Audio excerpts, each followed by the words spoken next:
नमस्कार दोस्तों, आज हम आपके लिए ग्यारस माता की कहानी लेकर आए हैं।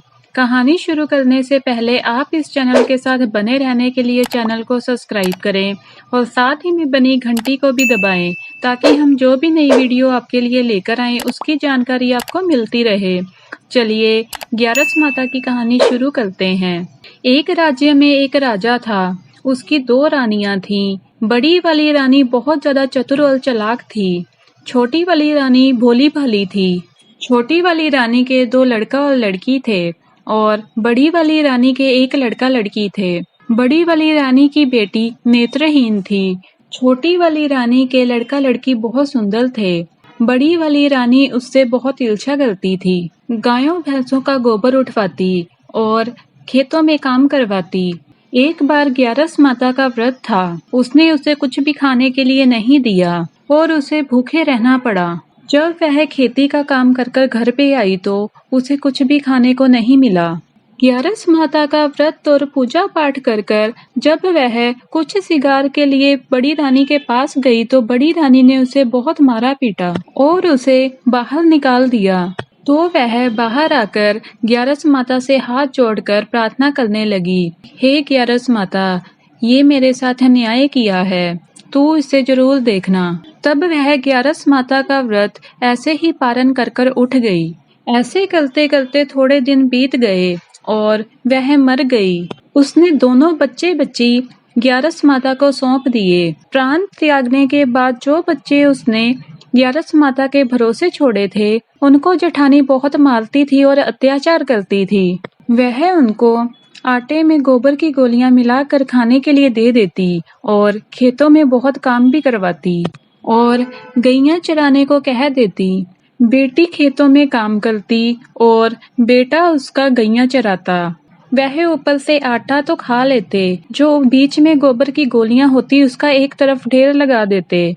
एक दिन ग्यारस माता ने सोचा कि उसने मेरे भरोसे बच्चों को छोड़ा है, मैं देख कर आती हूँ कि बच्चे कैसे हैं। ग्यारस माता बुढ़िया का भेष लेकर आई और उन्होंने बच्चों को देखा। बच्चे छोटे से बड़े हो चुके थे। उन्होंने बच्चों से पूछा, तुम इतने दुबले पतले क्यों हो और इतने उदास क्यों हो? तो बच्चों ने जवाब दिया, जिनकी माँ मर जाती है उन्हें गोबर की गोलियां खानी पड़ती हैं, इसलिए 36 भोजन खाने वाले बच्चे अच्छे खासे होंगे और जिनकी माँ मर जाती है वह गोबर की गोलियां खाकर दुबले पतले ही होंगे। जब ग्यारस माता ने पूछा कि ऐसा क्यों, तो उन्होंने अपनी बड़ी माँ की सारी कहानी ग्यारस माता को सुना दी। तब ग्यारस माता ने कहा, बच्चों, इस पत्थर को उठाओ, देखो इसके नीचे तुम्हें क्या मिलता है। जब बच्चों ने पत्थर उठाया तो उसके नीचे 36 भोजन की थाली मिली। जब ग्यारस माता ने बच्चों को दूसरा पत्थर उठाने के लिए कहा तो बच्चों ने दूसरा पत्थर उठाया और उसके नीचे उन्हें ठंडे पानी का कुआं मिला। तब बुढ़िया के भेष में आई ग्यारस माता ने बच्चों को कहा, तुम रोज यहाँ से 36 भोज कर लेना और ठंडा पानी पी लेना, पर किसी को भी यह मत बताना कि मैंने तुम्हें इस जगह के बारे में बताया है। कभी भी यह पत्थर किसी के सामने मत उठाना। ऐसा कहकर ग्यारस माता चली गईं। थोड़े दिन बीत गए। वह बच्चे रोज वह भोजन खाकर स्वस्थ हो गए। एक दिन बड़ी रानी ने सोचा, यह बच्चे तो तंदुरुस्त और मोटे होते जा रहे हैं। मेरे बच्चे तो 36 आहार खाते हैं, फिर भी दुबले पतले होते जा रहे हैं। क्या कारण है कि ये इतने मोटे हो रहे हैं? वहाँ जंगल में ये क्या खाते हैं, इसका पता लगाना पड़ेगा। उसी समय बड़ी रानी ने चौकीदारों को भेजा यह पता लगाने के लिए कि यह क्या करते हैं, पर उनको कुछ भी पता नहीं चला। तब बड़ी रानी ने अपने बेटा बेटी को भेजा, जाओ तुम उन्हें खाना देकर आओ और देख कर आओ कि वो क्या खाते हैं। बड़ी रानी का बेटा छोटी रानी के बेटे से पूछता है, जो गैया चरा रहा होता है, कि भाई तुम क्या खाते हो, इतने मोटे ताजे हो गए हो। तब वह जवाब देता है कि कुछ नहीं भाई, तेरी माँ जो रोटी में गोबर की गोलियां देती हैं, उसके ऊपर से आटा चाट लेता हूँ और गोलियों का ढेर लगा देता हूँ। बड़ी रानी का बेटा कहता है, नहीं भाई, तुम्हें कुछ तो खाने के लिए मिल रहा है, जो तुम इतने मोटे ताजे हो रहे हो। तब छोटी रानी के बेटे ने कहा, जिनकी माँ नहीं होती उनका ईश्वर होता है।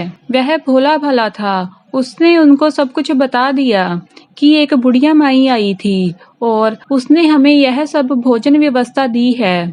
तो उसने कहा, भाई मुझे भी बताओ, मैं भी बहुत दुबला पतला हो रहा हूँ।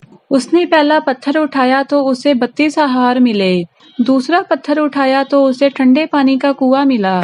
उसने वहां से सब खाया और ठंडा पानी पीकर घर गया और अपनी माँ को जाकर सारी बात बताई। माँ ने कहा, आज इसका कुछ न कुछ करना ही पड़ेगा। बड़ी रानी ने सैनिकों को भेजकर उनका कुआं बंद करवा दिया और इससे ग्यारस माता क्रोधित हो गईं। जब उसका बेटा स्कूल से आ रहा था, तब ग्यारस माता नाग बनकर वहां पे खड़ी हो गईं और उसको डस लिया।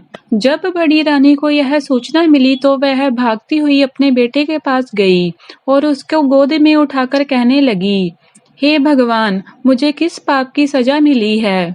तब बड़ी रानी कहने लगी, इसको वैद्यराज के पास ले चलो।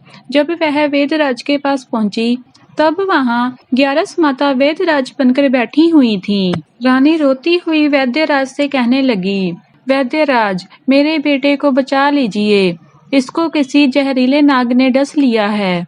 तब वैद्यराज कहने लगे, मुझे तो इसमें कोई भी जहर नजर नहीं आ रहा, जरूर इसको कोई बद्दुआ लगी है। बड़ी रानी कहने लगी, नहीं, मैंने तो किसी का कुछ बुरा नहीं किया है, मेरे बेटे को किस चीज की बद्दुआ लगी है। तब वैद्यराज रूपी ग्यारस माता ने कहा, जब तक तुम अपनी छोटी रानी के बच्चों को अपने बच्चों जैसा नहीं मान लेती, तुम्हारा बच्चा ठीक नहीं होगा। तब रानी यह सब सुनकर कहने लगी, तुम यह सब कैसे जानते हो, मुझे बताओ। तब उसने कहा, मैं सब जानता हूँ, मैं वैद्यराज हूँ। बड़ी रानी नहीं मानी। वह पूछती रही, मुझे बताओ, तुम सब कुछ कैसे जानते हो कि मैं उसके बच्चों पर अत्याचार करती हूँ। तब ग्यारस माता अपने असली रूप में आई और उन्होंने बताया कि मैं ग्यारस माता हूँ। इनकी माँ मेरा व्रत करती थी और बहुत श्रद्धा से मुझे मानती थी। वो अपने बच्चे मेरे भरोसे छोड़ कर गई थी। तुम उनके साथ बहुत अत्याचार करती हो। नागिन बनकर मैंने ही तुम्हारे बच्चे को डसा है। जब तक तुम उसके बच्चों को अपने बच्चों जैसा नहीं मान लेती और उन्हें उतना ही प्यार नहीं देती, तब तक तुम्हारा बेटा ठीक नहीं होगा।